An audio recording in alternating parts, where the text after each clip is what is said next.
ini hanya akan menjadi kata-kata tidak bermakna, bahkan khutbah Jumat menjadi batal kalau tidak disebut namanya. Kullu amrin zibalin, semua amal yang baik, walam yubda bihamdillah, kalau tidak diawali dengan pujian kepada Allah, fahuwa aqta, maka amal itu putus, tidak bernilai. Maka khatib mengawali dengan namanya, alhamdulillahi rabbil alamin. Hidup ini pun tidak bermakna. Semua hidup, binatang pun hidup, pokok kayu pun hidup. Lalu apa bedanya dengan hidup manusia? Hidup manusia menjadi bermakna karena diawali dengan namanya, alhamdulillahillazi ahyana ba'dama amatana wa ilaihil nusyur. Makanan hanyalah sebagai calon-calon sampah bakteri busuk. Ma'akalta fa'afnaita, yang kau makan akan membusuk, dan makanan itu akan menjadi bermakna, bernilai ibadah di hadapan Allah ketika namanya disebut. Ya ghulam, wahai anak kecil, sammillah, sebut nama Allah. Dalam hadis yang lebih panjang, meskipun dhaif, boleh diamalkan untuk fadail a'mal, motivasi beramal. Allahumma barik lana fima razaqtana wa qina adzabannar. Menyebut namanya merubah sampah menjadi ibadah. Menyebut namanya kata-kata tak bermakna menjadi ibadah.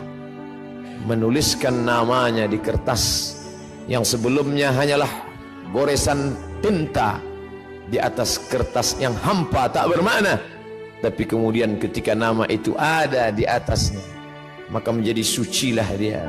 La yamassuhu illal mutahharun, tidak boleh disentuh kecuali oleh orang-orang yang suci, bersih daripada hadas, bersih sebagai najis.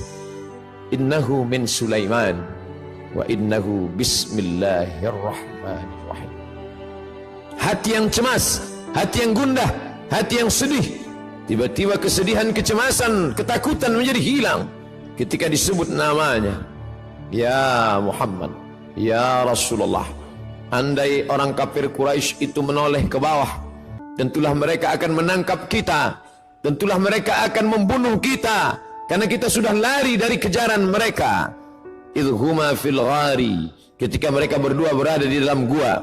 Idh yaqulu li sahibihi, ketika dia berkata kepada sahabatnya yang sedang ketakutan, cemas, la tahzan, jangan takut, jangan cemas, jangan khawatir, innallaha ma'ana, Allah bersama kita.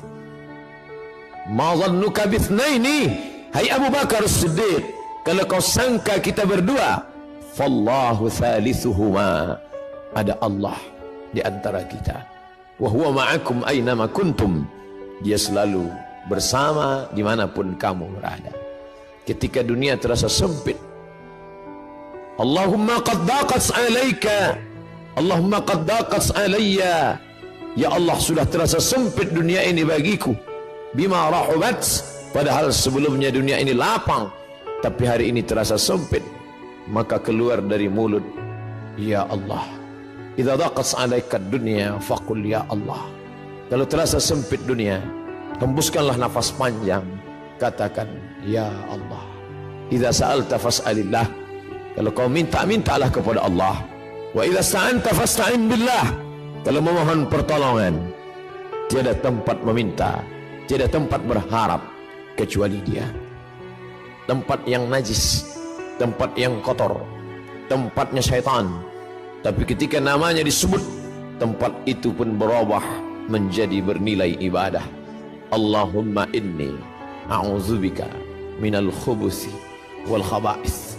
Di tempat itu tidak boleh disebut namanya. Tulisan yang ada di cincin Muhammad Rasulullah tidak boleh dibawa ke dalamnya. Lalu hamba itu merasa dirinya berdosa, keluar dari tempat najis, kotor, berbau busuk itu. Dia langkahkan kaki kanan, lalu dia katakan, ghufranaka, ghufranak, ampunkan aku ya Allah, karena tadi aku lalai. Lidah yang kau ciptakan mesti menyebut engkau, tapi aku pakai menyebut yang lain. Tapi itu bukan juga karena kesalahanku, tapi karena memang tidak boleh menyebut nama engkau yang suci, di tempat yang kotor, maka dia katakan, ghufranaka, ampunkan aku ya Allah, karena lidahku lalai menyebut namamu. Begitulah hidup orang beriman, tidak pernah kosong dari sesuatu apapun selain keluar dari mulutnya Masya Allah, la haula wa la quwata illa billah, subhanallah. Bahkan ketika dia akan berbuat esok hari, Nabi SAW ditegur, wala taqulanna li syai'in inni fa'ilun dzalika ghadan, jangan kau katakan aku akan melakukan perbuatan itu besok pagi, illa ayyasha Allah, illa melainkan ayyasha Allah, Allah yang berkehendak. Dialah yang memberikan kudrat, dia yang memberikan iradat. Kita tunduk dan patuh, bersimpuh berkata, la haula wala quwwata illa billah. Tiada daya, tiada upaya kecuali dengan kekuatan, dengan tenaga, dengan apa yang dia berikan. Dan sampai masanya semua itu akan diminta, dituntut, diminta pertanggungjawaban di hadapan Allah Subhanahu wa ta'ala. Nikmat terbesar bagi kita hari ini bukan kaya, karena banyak orang yang kaya tapi harta tidak bisa menolong di hadapan Allah. Nikmat terbesar bagi kita hari ini bukanlah jabatan. Kenapa banyak jabatan tapi tidak bisa menolong melepaskan dari neraka jahanam? Kalaulah manusia itu mulia karena jabatan, maka Fir'aun jauh lebih mulia.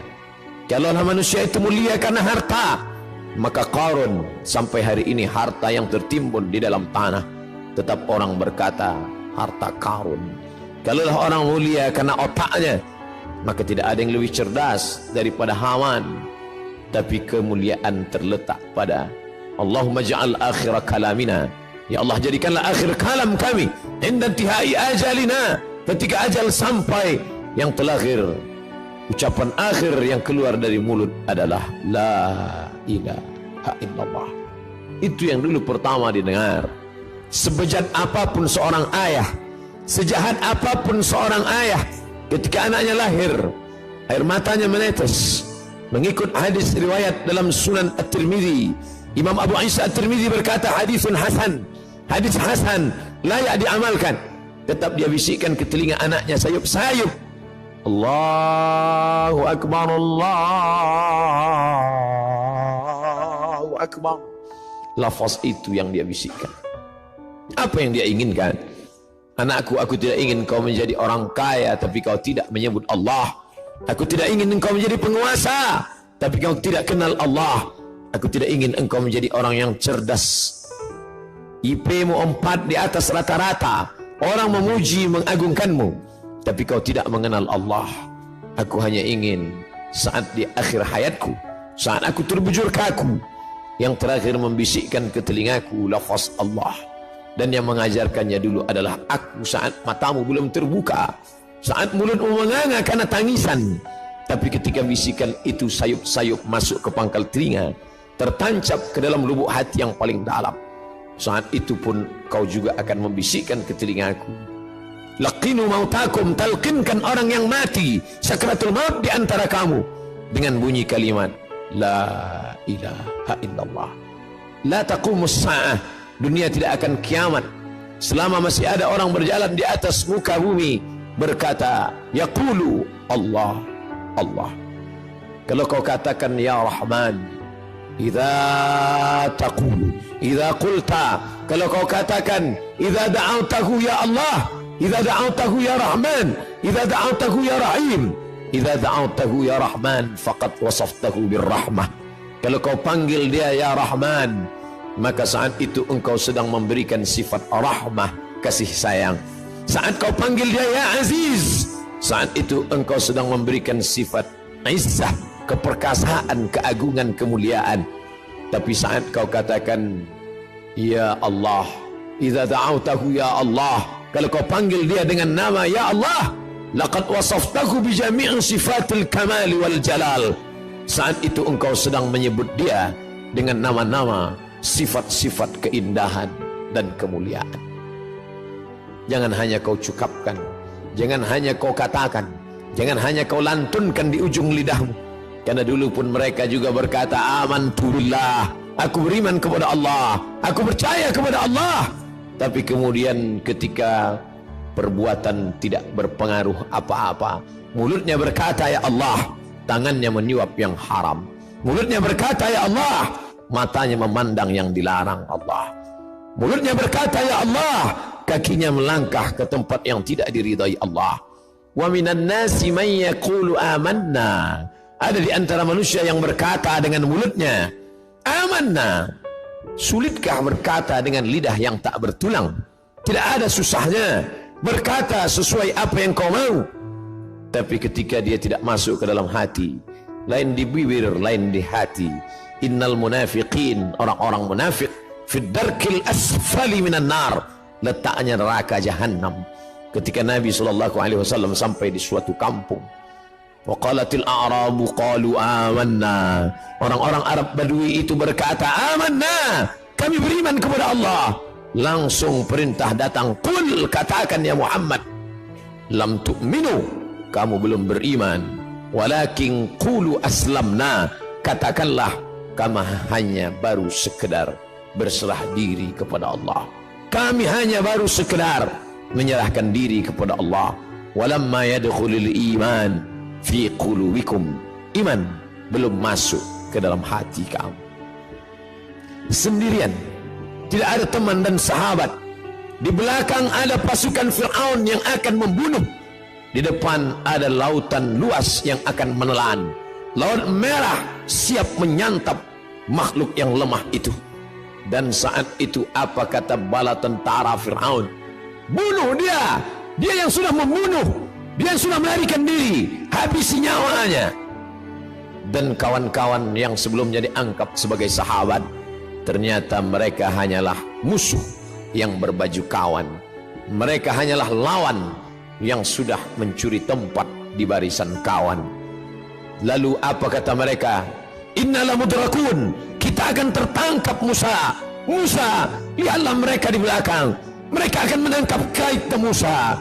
Kita akan tertangkap dan kita akan dibunuh Musa. Ternyata tidak semua kawan itu membisikkan ketenangan hati.